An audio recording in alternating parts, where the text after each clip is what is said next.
slavnostne prvom dieli podcastu Od vás pre vás dielne Young Office. Ja som Mima a mojimi dnešnými hostiami sú talentovaní umelci, DJ-ka, performerka a začínajúca producentka Emita a Nejka Vos, spevák, performer a taktiež producent. Ahojte. Čauko. Obaja títo umelci sa teda venujú elektronickej hudbe, no a mojou prvou otázkou je, aký subžáner elektronickej hudby tvoríte, alebo teda kam by ste sa zaradili? Z hľadiska DJingu sa sústreďujem na houseovú hudbu prevažne, alebo houseový žáner a subžánre, taktiež trošku techno v poslednej dobe. Ale z producentského hľadiska ja som taký experimentál teraz, objavovateľ experimentál, takže vieš čo, no akože elektronika, keď sa máme takto baviť, že všeobecne, tak elektronika určite, lebo proste to je to, s čím som začínala aj v DJingu, takže si myslím, že tamto aj mierim a tam sa asi aj dostanem. Možno z teba bude nakoniec nejaká operná spevačka alebo také niečo. To neviem, ale určite akože žijeme tu a teraz a nevieme, čo bude zajtra, takže... Môžeme prejsť na teba, Nejka Vos?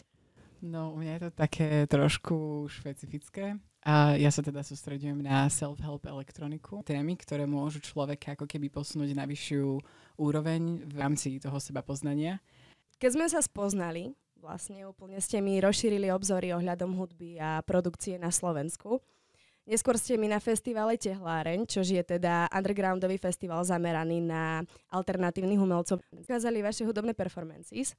No a zároveň som mala teda možnosť vidieť veľa talentovaných ľudí, či už v oblasti hudby alebo kultúry celkovo. V ten okamih som bola naozaj veľmi rada, že takéto niečo na Slovensku máme. Ako to vnímate vy? Je tú slovenskú undergroundovú komunitu a hudbu vidno? Alebo sa k nej ľudia musia dostať nejako? No záleží od toho, kde sa pohybujeme, hej, v tej undergroundovej alebo teda alternatívnej scéne. Ak sa máme baviť o Slovensku a o Čechách, tak si myslím, že tým, že my sme malý štát, tak ten trh tu nie je taký veľký. To znamená, že ja si myslím, že aj v Rádiu FM hrajú strašne veľa popu. Akože je to taký alternatívny pop, ale je to tam. Tá komunita tu je, o nej sa vie, ale naozaj sa do toho musíš nejakým spôsobom dostať. Že sa musíš hľadať. Ak by hľadať, hej. Mohol vstúpiť. Jasné. Tak môžem vám povedať výbornú informáciu, ktorá tiež súvisí vlastne s týmito podprahovými správami.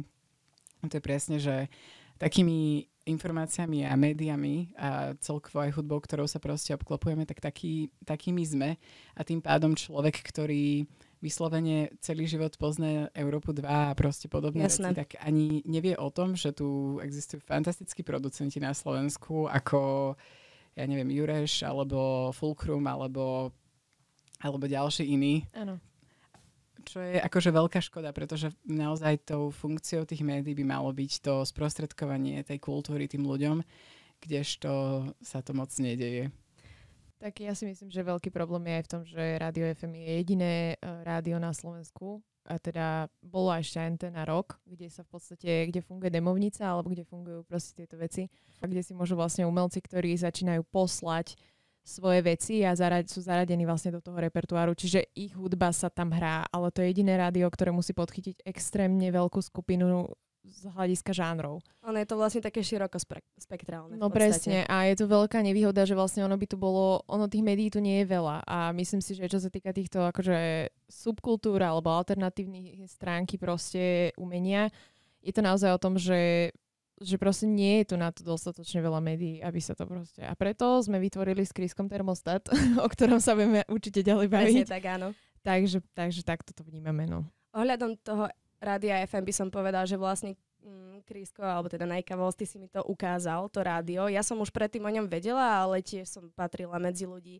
No v podstate ja som patrila medzi ľudí, ktorí rádio ani nepočúvali, lebo na to nejako nemali či už chuť alebo podobne a radšej som využila Spotify alebo YouTube. Hej. No a teda to Rádio FM si mi ukázal a naozaj môžem aj ja osobne za seba povedať, že síce áno, je to také fakt naozaj široké a veľké, takže to možno nezachytáva tie vlastne jednotlivé časti nejako do hĺbky, ale je to rádio, alebo teda platforma, ktorá mi ukázala veľmi veľa dobrých umelcov. A najviac sa mi tam asi ľúbia vlastne tie prvky, ktoré tam oni majú. Teraz neviem, či to štvrtočné alebo piatočné tie večerné koncerty na tie jednotlivé žánre a to mi príde celkom dosť zaujímavé. Práve na Slovensku a na takom malom štáte, kde sme, ako si aj ty povedala, Emita. Áno. Ako som už povedala, nerobíte teda len koncerty, ale zameriavate sa na celú show a performance a ja to teda vnímam ako nejaký váš charakter. Bolo to takto už od začiatku, že ste vedeli, čo chcete a do čoho idete, alebo to vzniklo nejako postupne?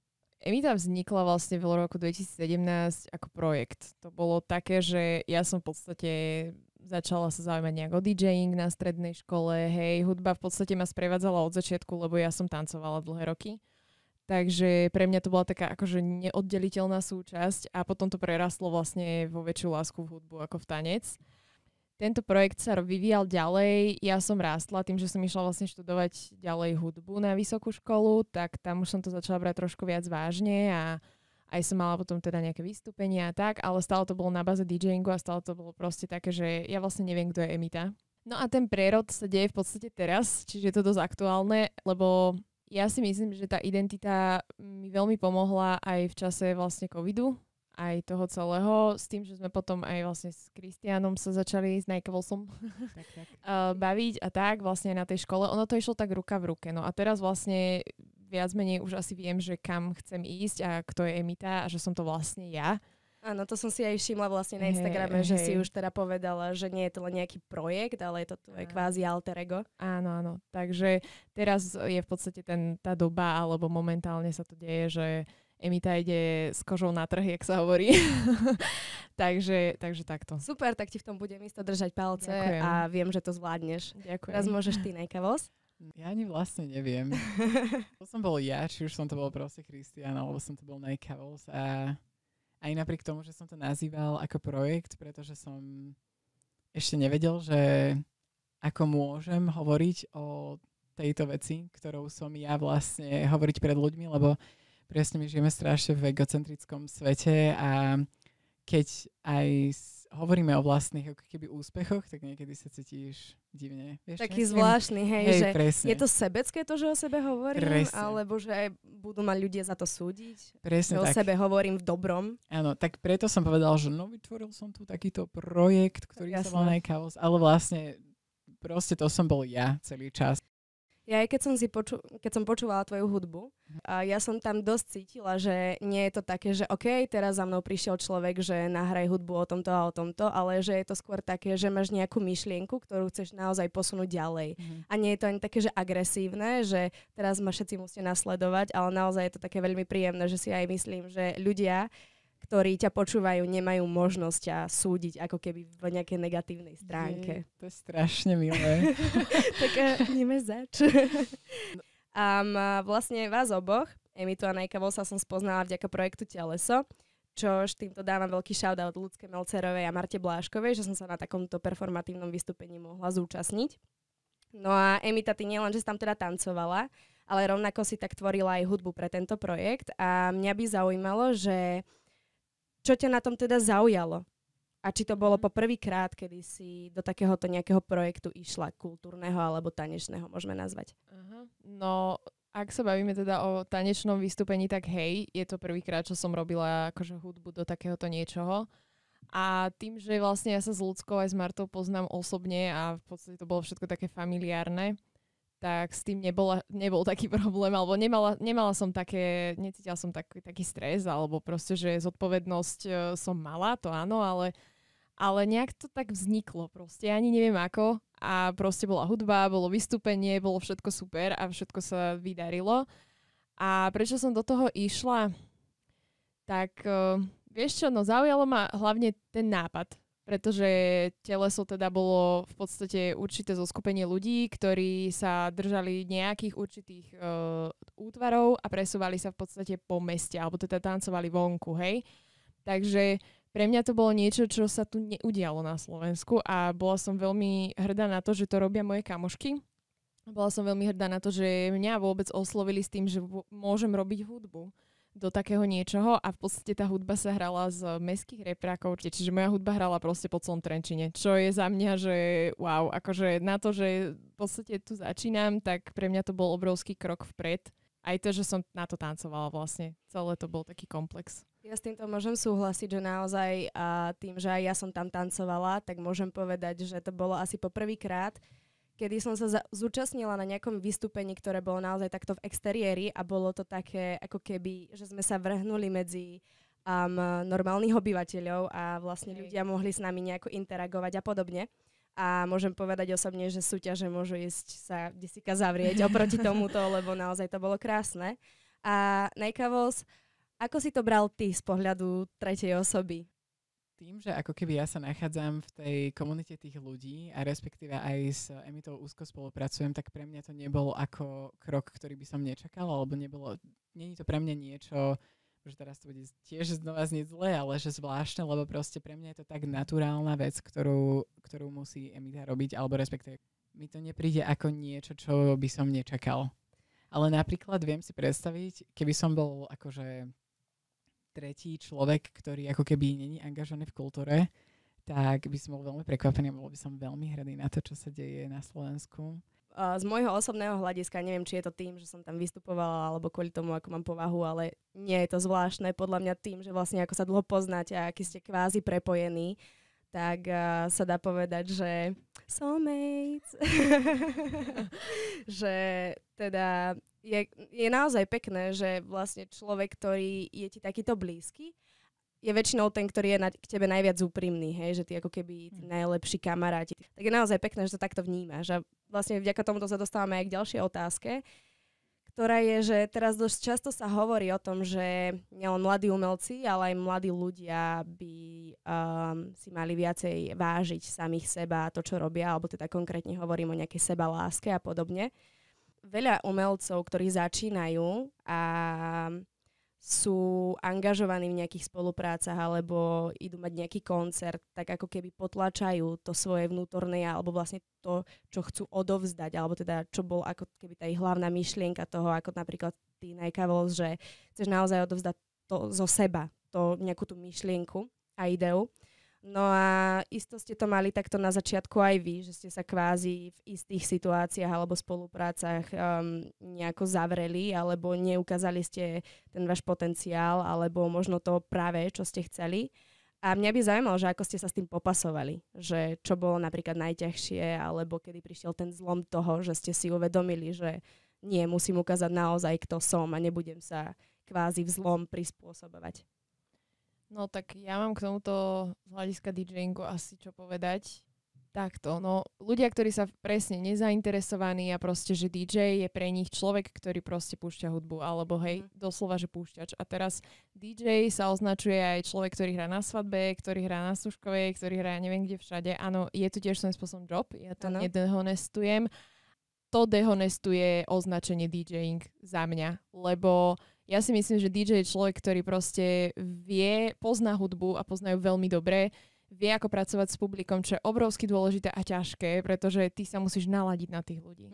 A není to o tebe, je to proste o komplexnom vystúpení a o tom, že áno, ty si síce ten, ktorý udáva trend, ale keď to nebaví tých ľudí, tak ty tam nemáš čo robiť proste. Jasne. Akože nie vždy sa ti to podarí, ale väčšinou, keď máš proste naozaj, že si dobre naladený, vieš, čo robíš a chytíš dobrých ľudí a chcú sa baviť, tak je myslím si, že jedno ako hráš, alebo nie, že jedno, ale nezaujímaj tých ľudí ani ten žáner, ktorý hráš. Proste keď je to dobré a keď vieš, čo robíš a poznáš tú hudbu a vieš, ako voliť, tak je to super proste. Ale zažila som aj také, že som proste hrala, lebo tu je problém aj akože z finančnej stránky, že tu keď si, tu si proste buduješ meno dlho, hej, na Slovensku. Pre mňa to bolo aj z tejto strany, že dobre, tak som proste zobrala aj veci, ktoré naozaj boli, že o peniazoch skôr by som povedala. V podstate možno aj nejako kvázi protistrasti, že si nemala ako keby ukázať, možnosť ukázať seba. Áno, a to v podstate bolo aj to, že ja som vlastne ani nevedela. Emita bol presne, že projekt, ako som povedala na začiatku, takže ja som sa ani tak nejako nepoznala z hľadiska toho umeleckého. Ja som sa stále hľadala a bola som taká, že však potrebujem aj peniaze, proste tak to zoberiem. A dopadlo to dobre iba vtedy, ak to boli nejakí moji známi. Ak to boli ľudia v mojom veku. Ako náhle to bolo niečo, čo proste cez tretích ľudí alebo tak to dopadlo vždy zle. Takže ja akože to nedehonestujem, ale že toto už nie je moja cesta a ja odmietam proste takéto niečo sa podriadovať. Proste Emita je Emita a Emita bude vždy Emita a proste vždycky budem chcieť dať zo seba to najlepšie a to, čo je moje. V tomto môžem vlastne asi tiež povedať to, že ja som dlho fotila A naozaj nastalo jedno obdobie, kedy som si povedala, že OK, rada by som vyskúšala možno si z toho nejako zarobiť a podobne. No a väčšinou presne, ako si povedala aj ty. Dopadlo to dobre len v tom momente, kedy to boli príbuzní. Napríklad som išla bývalému spolužiakovi fotiť oznámka alebo podobne. Hej, že OK, nebola to vec, ktorá ma bavila, lebo ja som sa skôr sústreďovala na umeleckú fotografiu a na nejakú abstrakciu. Ale presne, keď som sa na tú fotografiu pozrela, vôbec som z toho necítila mňa. To vlastne ako keby to seba a reálne mi počas tej fotografie prišli cudzie a veľa z nich už ani nemám nikde uložených, lebo nemá tá práca pre mňa takú hodnotu ako veci, ktoré napríklad som si z nich nič nezarobila, ale naozaj, keď sa na tú fotku pozriem aj po 2-3 rokoch, tak viem povedať, že toto je fotka, o ktorej viem, že mi naozaj aj tá spomienka z nej, aj to zachytenie zostane hlboko v srdci. Tak to je asi problém, ešte nadviažem na teba, že vlastne v porovnaní s tým, že fakt máš tú finančnú stránku a teda to, že si z toho niečo máš, hej, a potom druhá vec je umelecká hodnota. Áno. A tieto dve veci na Slovensku nie sú vyvážené. Takže pre mňa to je presne o tomto, že tak hudba na Slovensku sa ohodnocuje, ale nedostatočne a celkovo akože umenie je tu nedocenené a to je na ďalší podcast, ale akože áno, rozumiem, že proste potom je už na človeku, že ktorou cestou sa chce vydať. Ja sa poslednou dobou sústredujem na taký koncept, že pokiaľ ja necítim, že to není vyslovene, že áno, že kričím ja sám proste, že áno, tak to je proste nie. Pokiaľ je to možno, je to nie. Rozumiem. A toto je akože jeden koncept. A druhá vec je, že keď ľudia začínajú robiť kolaborácie, tak často sa je v tom jednoduché sa strátiť, podľa mňa. Pokiaľ je tam vynikajúca atmosféra, ja som z toho človeka pav a je to fantastické, čo bol napríklad teraz projekt, ktorý som robil, že Naulessness. To bol vlastne s Ľubošom Kotlárom. To bola vlastne videoinštalácia, ktorá bola umiestnená v Kunsthalle a ja som preto robil vlastne hudbu. Všetky tie rozhovory, čo ja som s ním mal, to bolo fantastické. On je akože skvelý človek a ja som si to užíval normálne počas toho, jak som vlastne robil ten projekt. Tá cena, ktorú si vieme navzájom odovzdať, je proste úmerná. Chápeš, že proste není len cena ako keby tá peňažná, ale aj tá energetická. A pokiaľ ja nedostanem to, čo do toho vložím, tak sa mi to neoplatí. A samozrejme, niekedy sa stane aj to, že niekedy sa to zdá ako strašne super, že aj ideme do toho a nakoniec to nie je také dobré. A to je tiež vlastne v poriadku, lebo v konečnom dôsledku sa my z toho niečo naučíme. Naučíme sa to, ako to možno spraviť inak, ako to nerobiť, ako čo zlepšiť. A niekedy aj v tých nedokonalostiach tých druhých vidíme tie vlastné nedokonalosti. Čo by ste po tomto našom krásnom prehovore povedali začínajúcim umelcom? Tak 1-2 vetami. Pokiaľ sa človek spýta samého seba, že prečo chce robiť umenie, alebo respektíve prečo chce robiť tú a tú vec a odpovie si vyslovene úprimne na to, že proste neexistuje iná cesta, lebo toto je to, čo mám robiť, tak v tom prípade treba do toho ísť akože plnou párov vpred.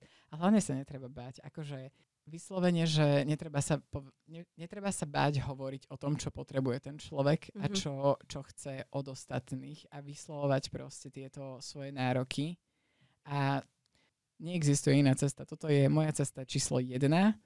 To je krásne. Áno, môžu byť proste nejaké mimochodníčky, ktoré mi ako keby len pomôžu sa dostať ďalej, ale pomôžu sa mi dostať ďalej v tej mojej ceste. Čiže ja si môžem aj zobrať nejakú prácu pomimo, ale tá práca nebude mojou hlavnou prácou akože nikdy, hej, a slúži len na to, aby mňa posunula ďalej v mojej kariére, aby mi dala nejaký kapitál, ktorý môžem vložiť do toho, čo vytváram a čo môžem ako keby odovzdať ďalším ľuďom. Ale to som ja.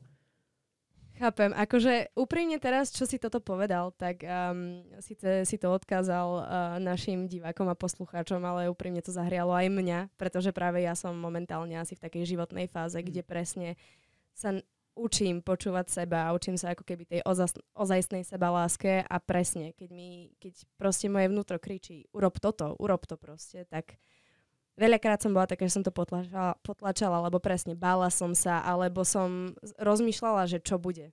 Vieš čo, presne. A podľa mňa takto aj vzniká strašne veľa akože úzkostí a depresí v ľuďoch, lebo proste presne niekedy vyslovene cítiš, že ťa život ťahne nejakou jednou cestou a ty tým, že zrazu chceš ísť tou druhou cestou, tak zrazu sa začneš ako keby odliepať od tej cesty, ktorou máš ako keby ísť a tá ako keby diferencia medzi tými dvoma cestami, to sa ti len stále zvyšuje, hej, proste zrazu sa len viac a viac od seba rozkrídlujú a proste ty pociťuješ viac a viac úzkosti. Áno. Toto sa mi vlastne stalo minulý rok, kedy som si dosť podľa mňa prešla takou transformáciou mňa, nejako vnútorne, keďže začala som vlastne robiť na projekte Young Office, za ktorý som veľmi vďačná a stále to milujem. Je to vec a vďaka tomu tu momentálne s vami dvomi sedím. Ale viem, že potom postupom času som začala ako keby, ani nie že ja, ale povedzme, že ego a možno strach, alebo nejaké taká slepá zlá naivita začala preberať kontrolu nad tým. A cítila som sa zle, aj keď som robila to, čo milujem. A vlastne potom dostala som sa nazad, ale presne to muselo prejsť takým nejakým sebauvedomením. Emita, čo by si teda ty odkazala umelcom? Tak tu bolo povedané strašne veľa vecí, ale cez všetko možné, ale ja by som skôr išla po tej teda technickej stránke, keďže si sa skôr duchovne vyjadril.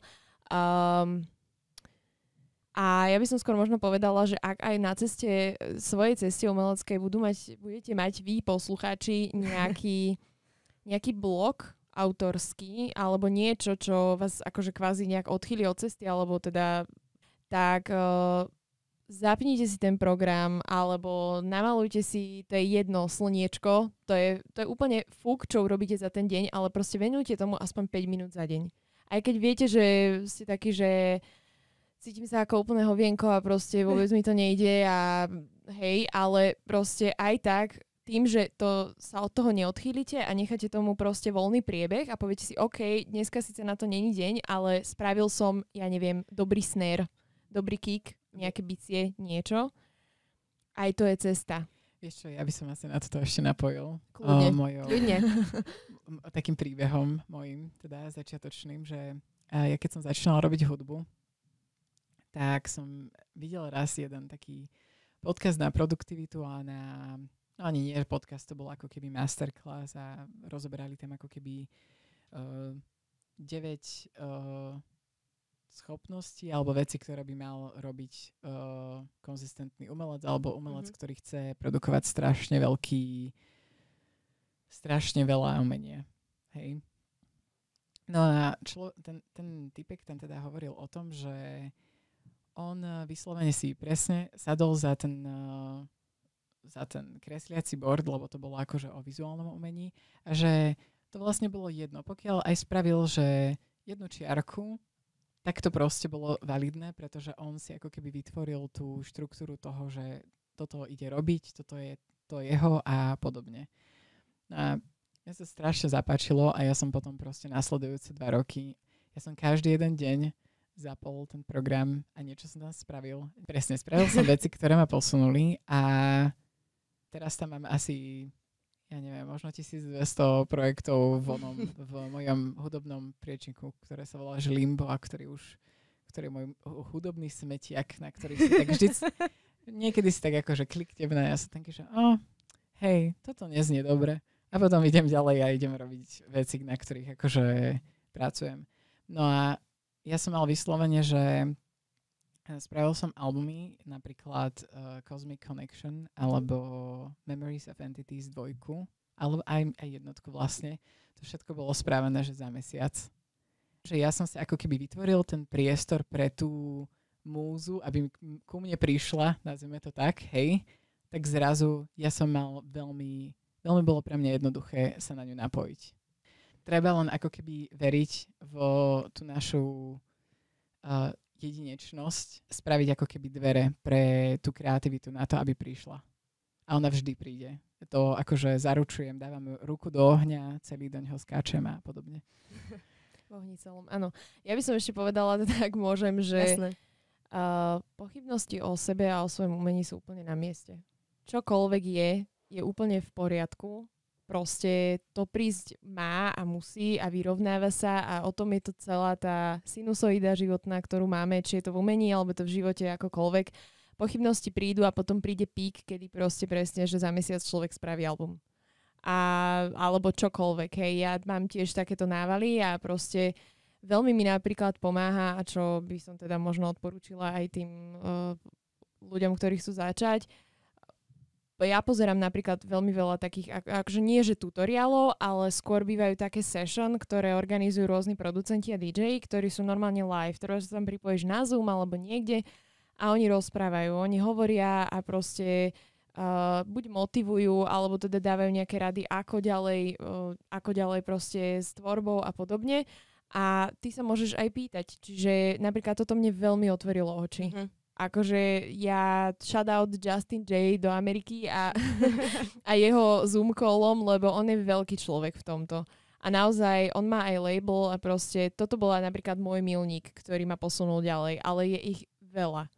Veľmi veľa a skrátka tie inšpirácie naokolo proste námrte strašne veľa. Takže je to len o tom, že to nejak uchopiť a zase nestratiť seba, nájsť v tom balans aj v tej inšpirácii, ale zároveň proste tak nejak si zobrať z toho, čo proste ty sám chceš. Jasné, rozumiem. A to je asi. Podľa mňa to, že keď sa učíš takto práve od ľudí, ktorí či už to majú nejaké skúsenosti, alebo možno to pre teba aj cudzí ľudia, tak ti to dá ako keby, podľa mňa veľa ľudí sa bojí takto niekam ísť, že nájsť, alebo ani nie, že nájsť, oni to možno aj nájdu, ale potom sa boja presne spýtať sa a tak a ja som veľmi rada za to, aké mám ústa, že sa nebojím pýtať, lebo neviem si predstaviť, že kde by som bola, kebyže sa nepýtam a nezisťujem veci. Asi by som nebola tam, kde som dnes. Určite.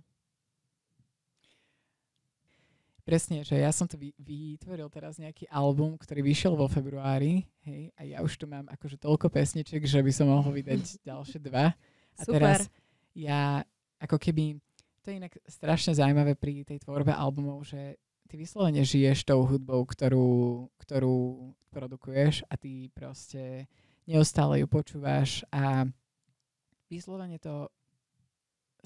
sa to začne stávať ako keby takými tvojimi témami života.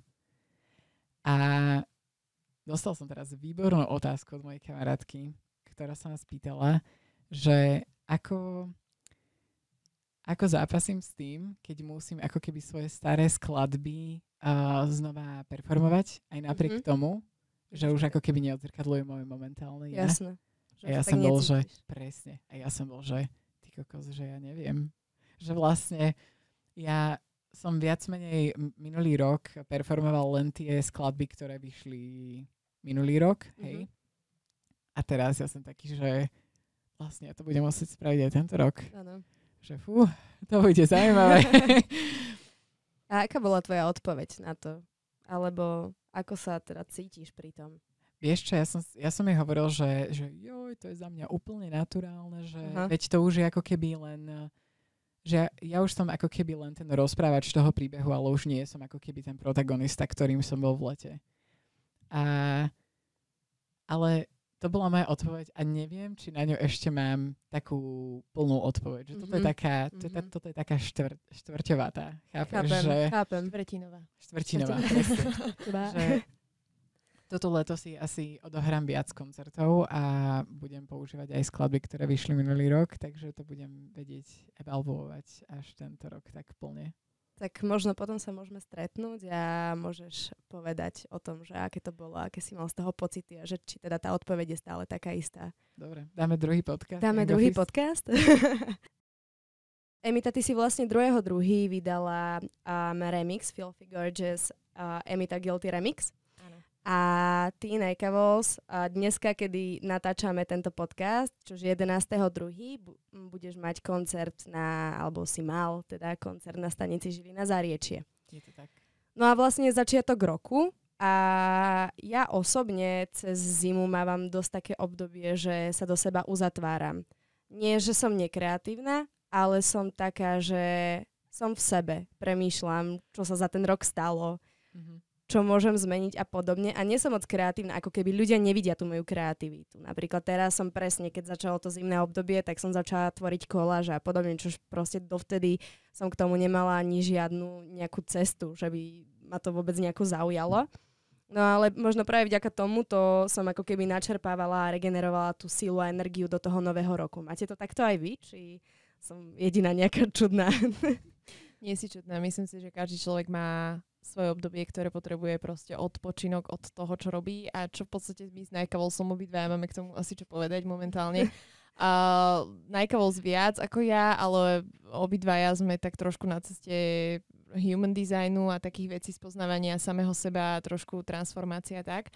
A presne od toho sa odvíja, že vlastne každý človek má podľa svojho tohto dizajnu svoje obdobie, odkedy už zhruba 2-3 mesiace, to je Kristian? No, tak nejak. No, tak má vlastne, kedy potrebuje pauzu. Áno. A čo sa týka zimného obdobia, ja to mám zhruba od septembra, nejaké 2-3 mesiace. Kristian to má teraz. Ja to mám teraz od februára. No, čiže, hej, takže každý podľa seba, ale čo sa týka zimy, tak ja osobne som zástanca toho, že zima by mala byť odpočinková pre všetkých. Áno. Tak to je to vlastne aj v prírode. Áno. My by sme mali byť medvedíky, ktoré proste si zalezú a budú búvať. Akože fakt naozaj. Najkavos, ty teda máš teraz to obdobie odpočinkové, alebo aj zimu tak vnímaš? No ja rozmýšľam, ako uchopiť túto gigantickú tému. No takto. A začíname. Za mňa ako keby... Za mňa osobne, ja keby napríklad nemám Vianoce a respektíve tieto sviatky by sa nediali, tak ja viem, že ja by som dokázala úplne v pohode fungovať do nejakého konca januára. Mm-hmm. Hej, že ako keby tým, že ja dostanem zrazu len stopku, že teraz nič nerob, tak ja budem taký, že ok. Jasné. Potom zrazu nič nerobím. Mm-hmm. Ale ja viem, že ja sa musím postupne do toho ako keby dostávať, že musím si pomaličky dávať znova nejaké, musím nadviazať na tú konzistentnosť, hej. Ano.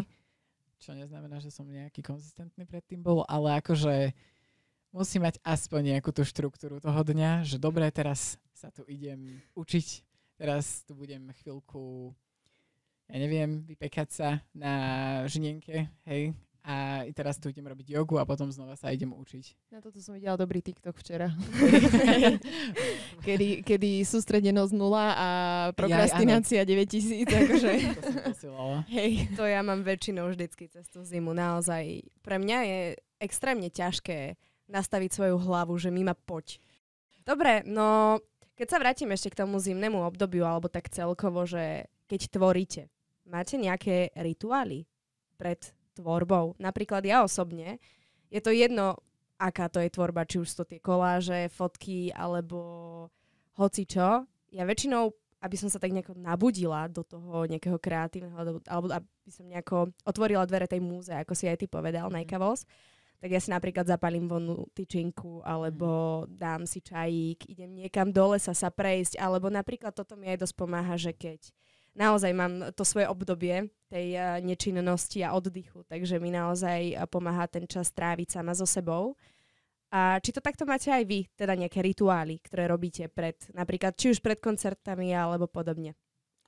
Teraz to je také, že ja netvorím až tak ako keby konzistentne, áno, ale ja viem, že keď proste príde to, že ja chcem teraz ísť a chcem teraz stvoriť, to je vyslovene, že mňa vystrelí tam zo stoličky, že teraz toto musím ísť spraviť, lebo sa zrúti svet, mi zhorí byt, alebo čo, hej. A vtedy idem a spravím a to sa mi stalo aj predčerom a spravil som strašnú pesničku. A, super, dobre. A neviem sa dočkať, kedy teda vyjde von. A ako to máš ty, teda Emita? Máš nejaký rituál, ktorý používaš či už pred koncertami, alebo keď ideš niečo tvoriť? Tak tým, ako mám nastavenú hlavu a tým, že vlastne s Kristianom veľmi veľa vecí rozoberáme týmto smerom a bavíme sa non-stop, akože konštantne proste o umení, konštantne si posielame veci a takto, tak v podstate tá moja cesta ani není o tom, že rituály, ale skôr také, že niečo príde skôr je to o impulzoch, by som asi povedala. Rozumiem. Z mojej strany. A čo sa týka vystúpení, no tak kto není nervózny pred vystúpením, že? Chápem. Takže takto, ale vieš čo, ani nie tým, že Kristián je proste taká moja opora v tomto a my sa navzájom podporujeme v tom, takže on je tam vždycky pri mne a ja viem, že ja sa na ňo môžem spoľahnúť z hľadiska ostatných vecí a že ja naozaj si zapojím techniku a hrám. Tak je to, my sa takto podporujeme, vždycky si proste povieme a potom zhodnotíme, ako to dopadlo a tak. Takže tak. A ja sa snažím skôr pracovať na tom, že naozaj sa nestresovať v akýchkoľvek situáciách životných, čo je ťažké, lebo odborávanie stresu, však to asi každý pozná. A tiež sa mi to teraz som zlyhala a nepodarilo sa mi to pred skúškami. Takže, ale je to proces, no. Ale skôr by som také akože impulzy by som skôr povedala ako rituály. Jasné. Dobre, ďakujem krásne. Prekvapuje ma na ľuďoch, že keď im situácia nedovolí, ako napríklad teraz pandemická situácia, takže veľa z ľudí si dokážu nájsť cestu, ako sa nejako inak buď niečo robiť, alebo nejako inak zažiariť. A takto napríklad ja chápem osobne miesto Thermostat Space, ktoré ste vlastne spolu založili na začiatku roku 2021. A teda je to priestor pre ľudí v oblasti hudby. No a mňa by zaujímalo, že či to vzniklo ako nejaká myšlienka práve kvôli pandémii, alebo či už ste sa o tom nejako rozprávali predtým. Thermostat ako nápad, akože termostat, vznikol 2020 december a to bolo veľmi spontánne. Vlastne Kristián mal live koncert, keďže vtedy bola vlastne pandemická situácia asi v tom najvyhrotenejšom. A teda naša myšlienka bola taká, že fakt u Kristiána doma. Úplne takým spôsobom, že na gauči sme sa bavili, že mohli by sme to nejako aj nazvať, mohlo by to mať nejaký tvár, mohlo by to proste byť zaujímavé pre tých ľudí, ktorí tam mohli byť, hej, a najbližší okruh a vlastne celkovo pre divákov toho live streamu. No a vzniklo vlastne, že nazvime to Thermostat. No a tak sa to uchytilo, že Kristián na to spravil grafiku, urobili sme proste, neviem, aké v kódoch sme im tam dávali nejaké odkazy a podobne.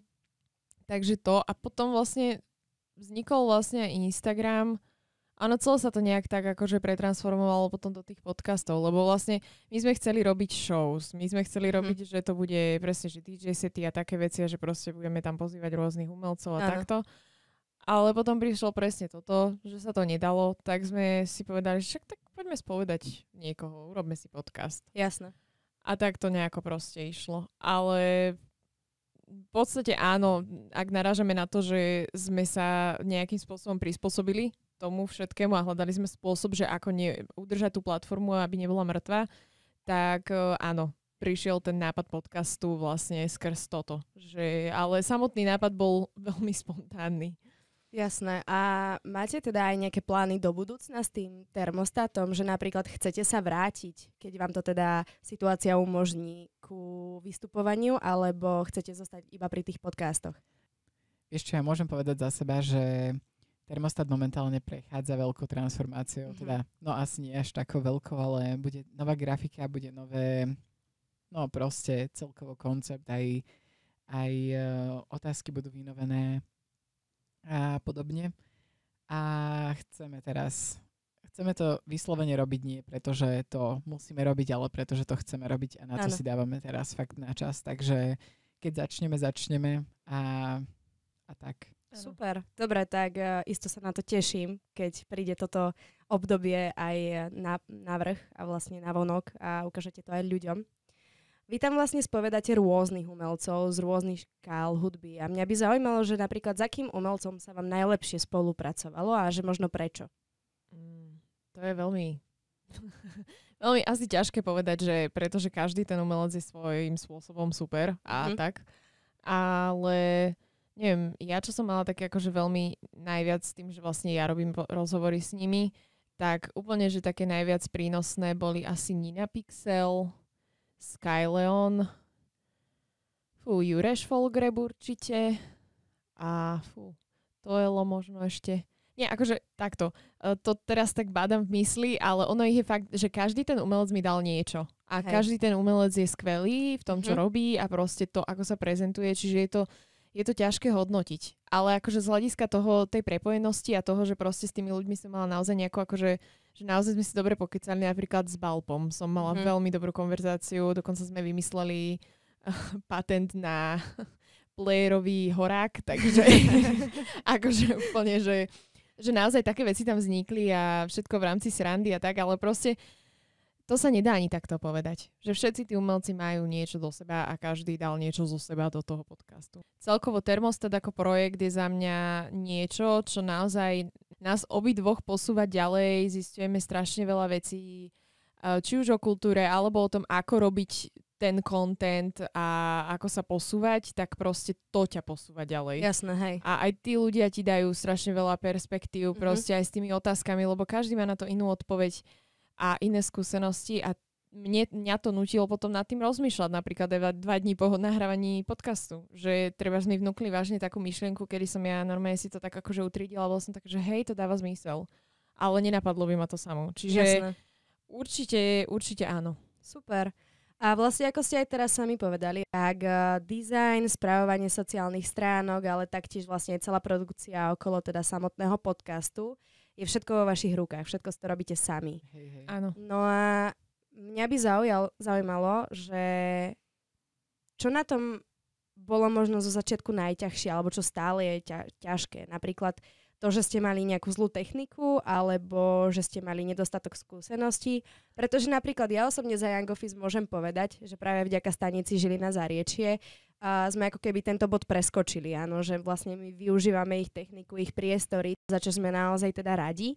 Ale ja osobne si teda neviem predstaviť, aké to je ísť úplne od nuly. No.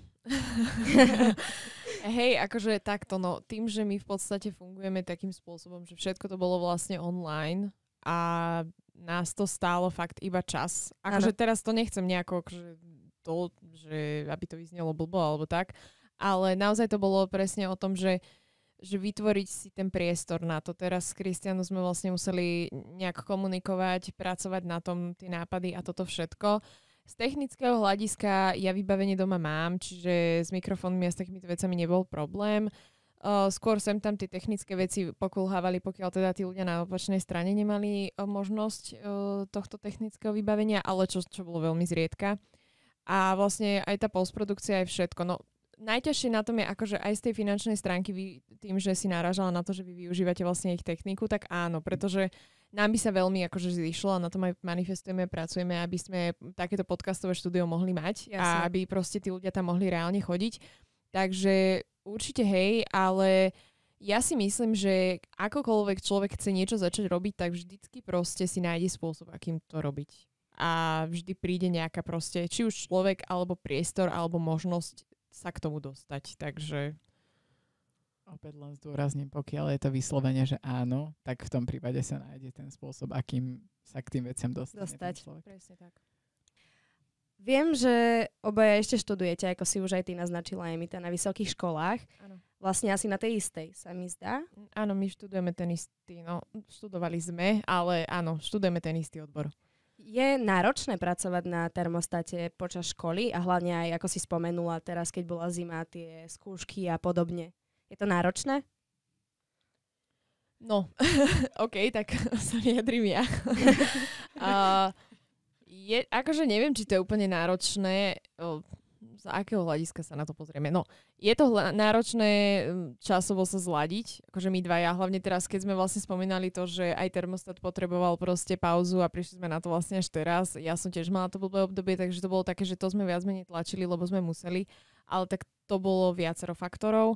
Ale čo ja viem, my sme to začali robiť počas školy, ale je pravda, že boli sme doma, vlastne mali sme online vyučovanie, takže ja som si vedela zorganizovať čas. A v podstate som bola stále v jednej miestnosti v mojej izbe. Takže kedy som si povedala s tými ľuďmi a vedeli sme sa dohodnúť, tedy sme to nahrávali a vlastne to viac menej stálo na tom, že ak my sme mali vytvorené otázky pre nich a oni ich vlastnili už, lebo my ich vlastne posielame dopredu, tak to bolo len na mňa a na tom človeku sa dohodnúť. A to už nebol taký problém proste potom to nejako zladiť. Ale hovorím, to obdobie bolo naozaj perné, ale so školou si myslím, že úplne v poriadku za mňa. Teda. No za mňa osobne, tým, že ja ešte pracujem aj na Kaolsovi a ešte na ďalších iných projektoch, tak je to také, že zladiť všetky dokopy je niekedy aj náročné a musím si vyberať, akože čomu venujem v momentálnej dobe čas. A tak. A niekedy jednu vec upustím a do druhej dám viac energie a zase naopak. Ale ja si myslím, že toto je dobré, lebo osobne aj napríklad nadviažem na to online vyučovanie, čo si hovorila ty, Emita. My sme tiež mali a vlastne mi to dalo taktiež priestor pre Young Office a podobne, za čo som bola rada. No lenže potom vlastne nám dištančne skončilo a už chodíme normálne do školy. No a musela som akoby upustiť. Ale spočiatku som bola taká, že je to zlé, že som od toho upustila, ale osobne asi teraz poviem, že som za to rada, lebo sa to nestalo stereotypom v mojom živote, a preto vlastne vďaka tomu mám stále takú tú energiu a chuť a taký ten zápal možno pracovať na nových veciach. Áno.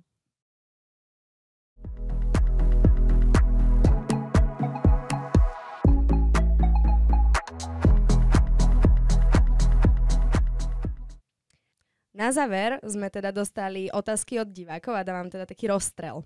Prvá otázka je, ako by ste jedným slovom povenovali vašu tvorbu? Dimenzia. Emita.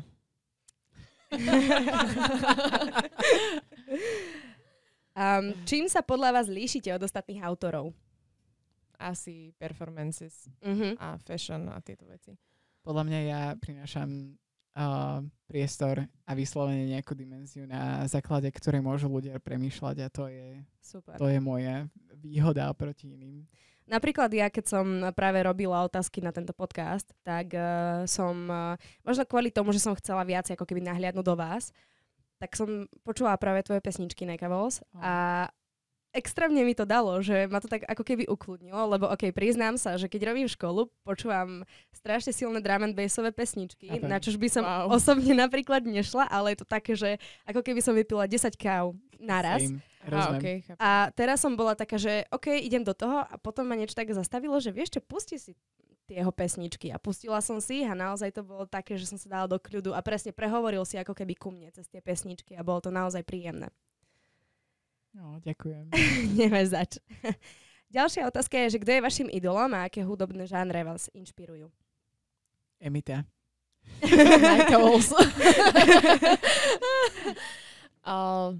No, ja ich mám dosť, ale takým, takže ak sa máme baviť o nejakom pointe, ktorý pre mňa znamenal, že veľmi veľa, tak to bol Vid Lori, ešte od 2015 asi.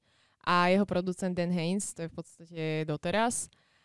A aktuálne z elektronickej a celkovo akože z tejto rave scény je to Bad Boombox a asi Crombie a proste ľudia z berlínskej scény. Ale a čo sa týka žánrov, no tak jednoznačne asi techno, house a potom akože aj popové nejaké veci. Čiže hej. Akože ja som nikdy nebol za tento koncept týchto idolov, lebo ja beriem zo strašne veľa zdrojov mojej inšpirácie, ale tak keď už by som si mal vybrať, tak by to boli hudobničky ako Caroline Poláček, Grimes, Jule a podobne. Viem, že keď sme sa raz vlastne spolu viezli v aute Nekavos, tak sme mali príjemný rozhovor o ambientnej hudbe.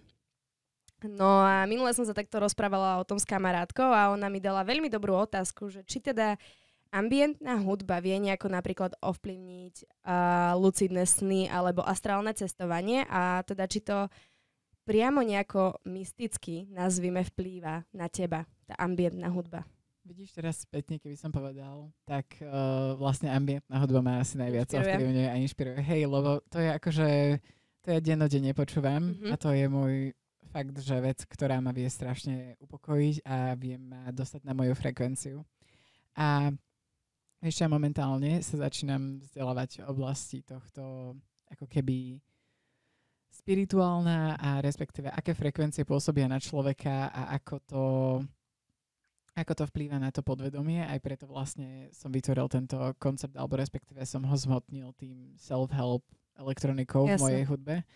A ja si myslím, že je to veľmi legitímna vec, že určite to počúvanie tej ambientnej hudby nielen dokáže ako keby ovplyvniť tvoj život celkovo, ale aj to, akým spôsobom ti prúdi energia, ideš to znie úplne, že viem si predstaviť, že keby toto počúval nejaký nezainteresovaný človek, tak mu to môže znieť akože veľmi, veľmi zvláštne, ale ako som povedal, ja to mám vyskúšané na svojej koži, môžem len hovoriť, že áno, je to tak. Ja si myslím, že keď Krisko hovorí teda aj o tom prúdení energie, ja si myslím, že to je úplne normálne, pretože však my sme energia, aj teda hudba je energia, všetko je energia, frekvencie a proste takto. A je to úplne v poriadku, lebo každý máme svoje obdobia, kedy máš nejakého interpreta. Neviem, či to tak máš aj ty, ale ja určite. A proste presne preto aj s Kriskom súhlasím, že je ťažké akože vybrať si jednoho idola, ale naozaj to je asi o tom, že kto v tebe zarezonuje v tom období, by som povedala. Že aká hudba, aký žáner a čo a proste to ťa nejakým spôsobom posunie a treba za mesiac to môže byť úplne niekto iný. Takže to je asi tak by som to nejak opísala. Súhlasím. Dobre, Emita, aká je tvoja obľúbená pesnička od Nike'a Volsa? Toto je dobrá. Unreleased. Je to Unreleased track, ktorý hrával, mohli ste ho počuť počas leta 2021 v jeho koncertovom sete a volá sa All That Was Lost. A táto pesnička je vlastne reflexiou na COVID. Aspoň teda, bol to školský projekt, ale bol to, akože tá hodnota tej pesničky za mňa je, že nevyčísliteľná a ten školský projekt bol proste, že nebolo to docenené za mňa natoľko, ako by to malo byť. To je strašne milé. Tak možno vieme to posunúť niekam ďalej a vďaka tomuto názoru môžeš zaradiť túto pesničku. No my sme sa aj so mnou rozprávali, že ja ju asi aj kvôli nej vydám. Super. Aby ju mohla počúvať. Tak to bude dobré. Potom kľudne mi pošli nejaký link alebo niečo. Dobre. Budem veľmi rada, keď si ju vypočujem. Dobre. No a Nike'a Vols, pre teba mám tú istú otázku. Aký je tvoj obľúbený remix od Emity alebo niečo, čo vydala, nejakú hudbu? No, pesnička, ktorú ešte vlastne nevydala. Znovu a zas. Tak to je Trainspod a to vyjde vlastne tento rok a na to sa veľmi teším. A remix, no tak ten má zatiaľ ešte len jeden, takže môžem povedať len ten a to má zo Scissors? Áno, Sisters, hej. No. Super, dobre, tak teším sa na obidva tieto poklady, ktoré na nás možno vybalíte onedlho. Aká je vaša najvtipnejšia spomienka z eventu? Táto otázka napríklad mňa osobne dosť zaujíma a vôbec som na ňu ani nerozmýšľala, lebo väčšinou sú také, že najhoršia, najtrapnejšia, ale naozaj taká, že na ktorou sa zasmejete. Tých je veľa. Počas za mňa nie na termostate, na tehlárni. Ja som svetlil Emu a za mnou tam proste prišla taká veľmi rozšantená pani, ktorá bola taká, že prosím vás, pán zvukár, mohli by ste tu zakúriť? A ja som bol, že to bolo strašná zima. Ale bolo leto, hej, ale... Tam sa nekúrilo, akože vôbec. A ja som vôbec nevedel, a ja, že čo myslíš, že veď my sme tu v nejakej proste túto plechovej chajde, jak to mám zakúriť? A ona, že no však ten dým, či čo? A ona vlastne chcela, aby som tam pustil dým. Parostroj. A ja som, že aha, dobre. Tak to bolo strašne milé. Akože ja si spomínam tiež teda, keď Krisko povedal o tehlárni, tak ja tiež som mal takýto akože funny story s jedným DJom, ktorý vlastne mal hrať úplne na konci v ten večer. Shout out to Karl. A ja som nevedela, kto to je. On prišiel, lebo takto tam bolo akože viacero vecí, tam boli nejaké technické nezrovnalosti a tak, čiže ja som musela akože tam vnímať v podstate moje vystúpenie, ešte aj riešiť nejaké technické veci a tak. A on tam za mnou akože chodil počas toho a šazamoval si tracky a fotil si proste veci a že akože to je dobré, aj hen to je dobré, aj to je dobré a proste tak bol za mnou a ja, že kto je tento týpek? Že strašne zlatý chalan, ale že čo tu robí, hej, akože... Ako sa som dostal. Áno, a potom mne došlo, že vlastne on je ďalším, alebo teda, že ešte jeden DJ má hrať. A ja hovorím, prosím ťa, ty si Karl? A on že hej. A ja že... Normálne som sa chytila za hlavu a ja hovorím, prepač. Že ja som sa vôbec neuvedomila v tom zhone, že to môžeš byť ty, takže to bolo také akože funny. A doteraz sme v kontakte. Sme kamoši, aj sme s ním robili podcast. Takže... Ale tak veľmi milo od neho, že takto naozaj Hej. za tebou chodil a takto ti vyjadril svoj názor.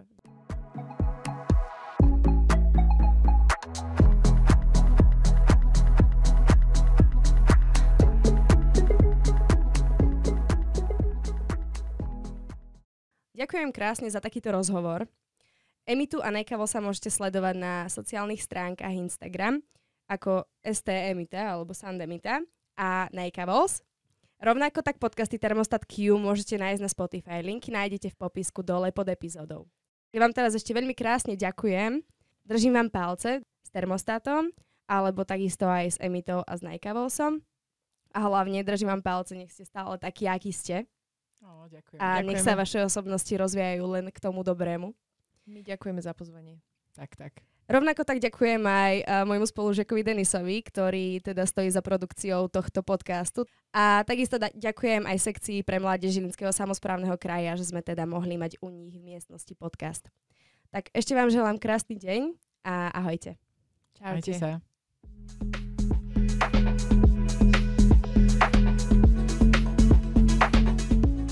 Podujatie mohlo vzniknúť vďaka finančnej podpore z Fondu malých projektov Interreg, Slovenská republika a Česká republika. Iniciátorom projektu je sekcia pre mládež rozvojovej agentúry Žilinského samosprávneho kraja v spolupráci so Žilinským dobrovoľníckym centrom. Partnermi projektu sú Dobrovoľnícke centrum Zlínskeho kraja Charita Uherský Brod a Dobrovoľnícke centrum Jihomoravského kraja DC 67.